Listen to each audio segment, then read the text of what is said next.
जादुई बर्तन। एक समय की बात है। एक छोटे से गांव में रामू नाम का गरीब किसान रहता था। वह बहुत मेहनती था, लेकिन जितनी मेहनत करता उतनी कमाई नहीं होती थी। उसकी पत्नी और बच्चे भूख से परेशान रहते थे। जादुई बर्तन की खोज। एक दिन रामू जंगल में लकड़ियां काटने गया। वहां उसे एक बूढ़ा साधु मिला जो बहुत कमजोर लग रहा था। रामू ने अपनी रोटी निकालकर उसे दे दी। साधु बहुत खुश हुआ और उसने रामू को एक पुराना दिखने वाला मिट्टी का बर्तन दिया और कहा, यह कोई साधारण बर्तन नहीं है। जब भी तुम इसे कहोगे, ओ जादुई बर्तन, खाना बनाओ, तो यह अपने आप स्वादिष्ट भोजन बना देगा। लेकिन एक बात का ध्यान रखना, इसे कभी भी खाली मत छोड़ना।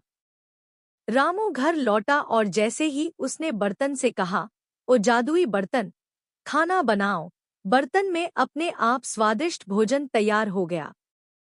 अब उसके घर में कभी भी खाने की कमी नहीं रही। गांव में मची हलचल।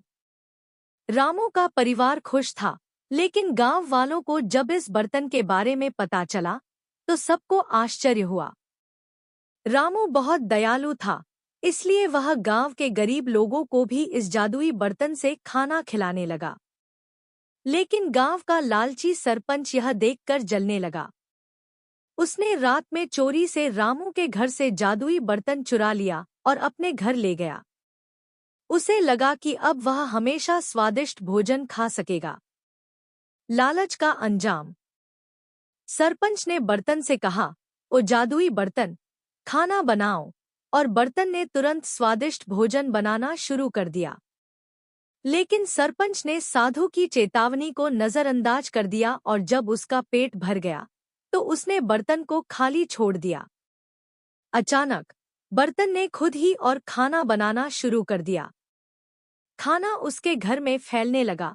पूरा कमरा भर गया, फिर आंगन, फिर सारा घर। खाना बाहर सड़कों तक आ गया। पूरा गांव खाने से भर गया। सरपंच घबरा गया और रोने लगा। उसने दौड़कर रामू को बुलाया और माफी मांगी। रामू ने हंसकर कहा, ओ जादुई बर्तन, अब बस करो, और बर्तन ने तुरंत खाना बनाना बंद कर दिया। कहानी से सीख। एक, लालच का नतीजा हमेशा बुरा होता है। 2, जो दूसरों की मदद करता है उसे हमेशा इनाम मिलता है। 3, सच्चाई और ईमानदारी से जीने वालों का जीवन खुशहाल होता है।